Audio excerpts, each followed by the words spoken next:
میں کچھ سمجھتا ہوں کہ کچھ مچ نیڈڈ امینڈمنٹس تھیں اس نیب آرڈیننس کے اندر. جیسے ابھی میاں صاحب نے ذکر کیا کہ اس کو 1999 میں مشرف صاحب نے اس وقت اس قانون کو پاس کرنے کا مقصد یہ تھا کہ پولیٹیکل وکٹمائزیشن اور زیادہ سے زیادہ سیاستدانوں کو اپنے ساتھ ملانا مقصد تھا. اور یہی جو سکسیسو رولرز آتے رہے ہیں اس وقت بھی اپنی اپوزیشن کے لیڈرز کو یا اپوزیشن کے جتنے بھی جماعت کے لوگ ہیں ان کو پرسیکیوٹ کرنے کے لیے اس آرڈیننس کا استعمال کیا جاتا رہا ہے.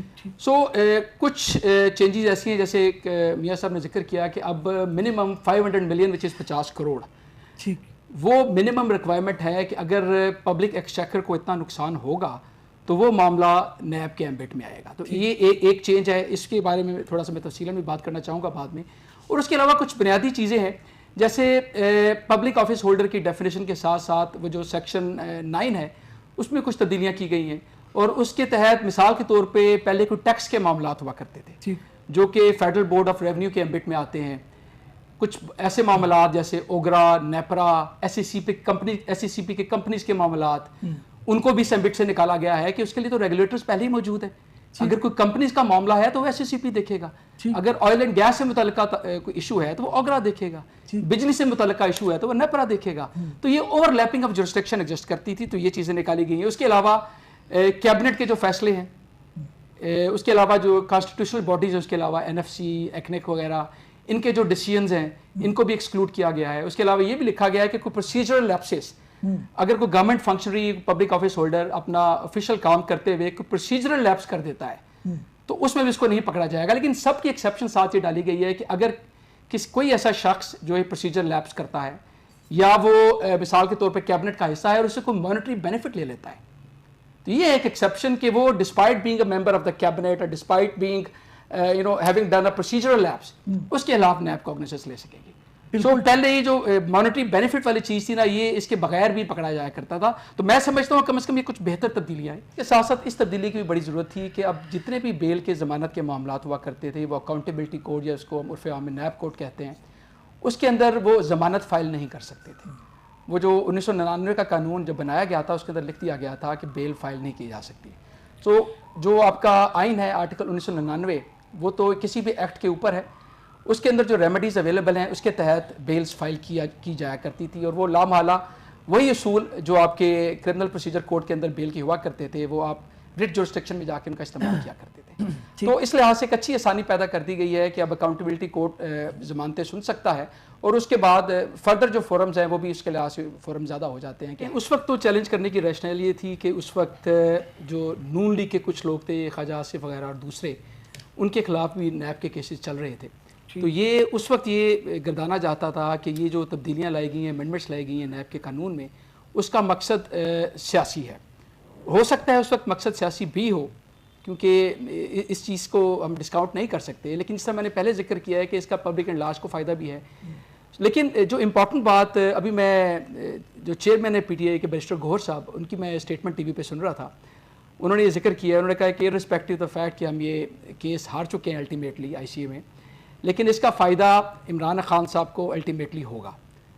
تو سوال ان سے کیا جاتا ہے کہ کیسے فائدہ ہوگا, تو انہوں نے کہا کہ جو توشہ خانہ کا جو کیس چل رہا ہے دوسرا, اس کی اگر ٹوٹل اماؤنٹ دیکھی جائے تو وہ 30 یا 40 ملین ہے. سو یہ جو 500 ملین کی جو ایک قدغن ڈالی گئی ہے نیب کے قانون میں, اس سے وہ قدرے نیچے ہے.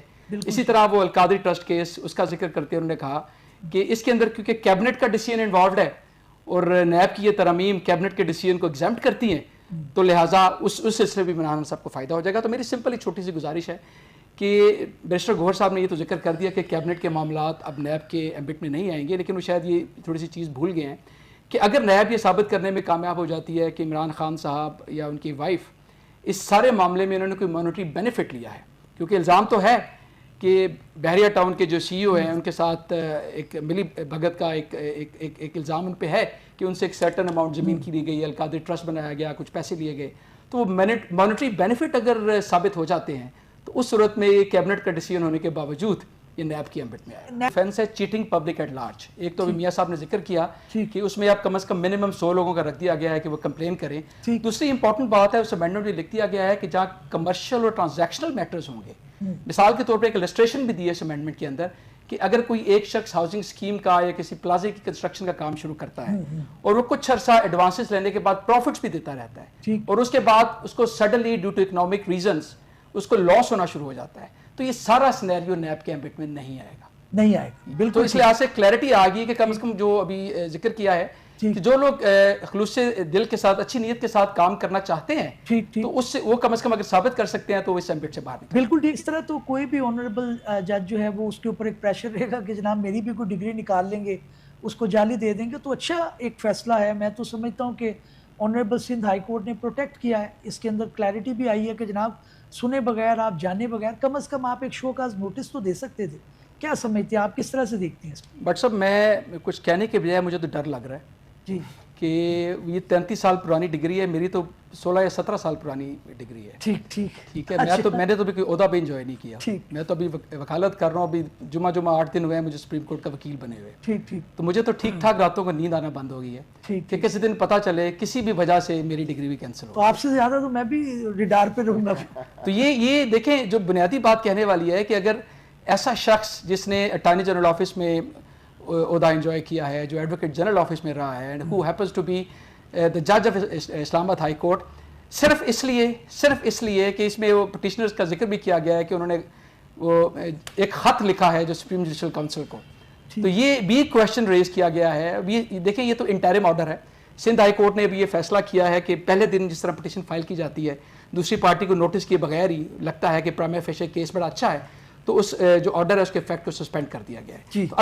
ابھی یہ کیس آگے چلے گا، اس پہ نوٹسز کر دیے گئے ہیں، تو یہ باتیں مزید عیاں ہوں گی کہ اس کے پیچھے مقصد کیا تھا ادارے کا. جیسے بھی ذکر کیا ہے میاں صاحب نے، گورنمنٹ اسلامیہ لاء کالج جو کہ کراچی یونیورسٹی سے افیلیٹڈ ہے، وہاں سے جج صاحب نے یہ ڈگری 1991 میں کی تھی.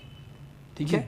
اور اس کے بعد سے وہ بغیر کسی خطرے کے، بغیر کسی نوٹس کے، بغیر کسی انٹیمیشن کے 33 سال بعد ان کی ڈگری اچانک کینسل کر دی جاتی ہے. اس میں دوسرا امپورٹنٹ بڑا اسپیکٹ ہے، وہ یہ ہے کہ ججز کو اپنے عہدے سے اتارنے کے لیے صرف ایک طریقہ کار ہے، وہ ہے article 209 of the supreme judicial council. لیکن ڈگری کینسل کرنے کا مقصد تو یہی ہے نا کہ سپریم کورٹ کا جج، اس کی ریکوائرمنٹ ہے کہ he has to be practising in the high court for at least 10 years. ٹھیک ہے. اس کے بعد ہائی کورٹ پہ بھی جا سکتا ہے، سپریم کورٹ میں ڈائریکٹ جا سکتا ہے. سو 15 ایئرس.